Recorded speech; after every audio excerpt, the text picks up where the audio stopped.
From the station with the most local news in our West Michigan, Fox 17 News at 10 starts right now. Launch Director Charlie Blackwell-Thompson calling a scrub for the day here at the Kennedy Space Center. Well, first at 10, NASA is regrouping after another failed attempt this weekend to launch its mighty new moon rocket. Meanwhile, a West Michigan company plans to root for its success whenever that eventually does happen. Fox 17's Marisa Oberle joins us live in the studio to explain why. Marisa? Megan, NASA scrubbed the launch after officials discovered a fuel leak, and while it's an unfortunate setback, Dorner Works says overall it's happy to play a role in the effort to send people back to the moon.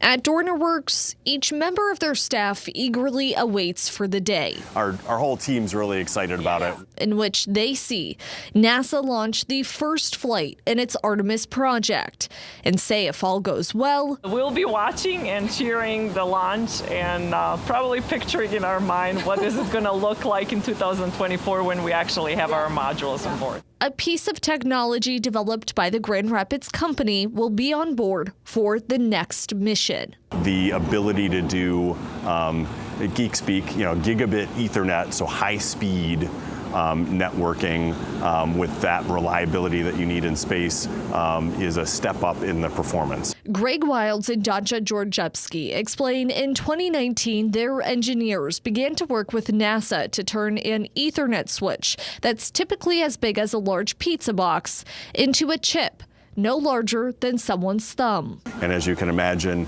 in a spacecraft where size, weight, and power are at a premium, specialty chips can help you by making things smaller, lower power, and doing that data processing. In this case, doing the Ethernet networking on board the space capsule. The first of its kind component allows astronauts to quickly communicate with their team, scroll social media, or send a message to their families.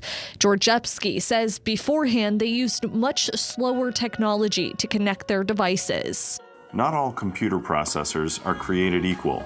And while it's been a challenge to meet the rigorous size and content requirements, Dorner Works calls the project a rewarding experience that they hope to expand to other fields in the future. Working on something that we know that can make a huge impact, it's very fulfilling, and it's one of those things that you want to do, work hard and, deliver on time, and with, great quality.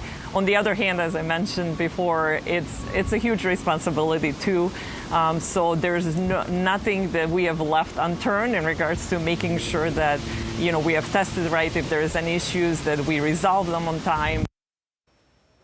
And the earliest NASA may try to launch Artemis 1 is at the end of September. Artemis 2, meanwhile, is tentatively scheduled to leave in 2024. For more on the story, just head to our website. I'm reporting in the studio, Marisa Oberle, Fox 17 News.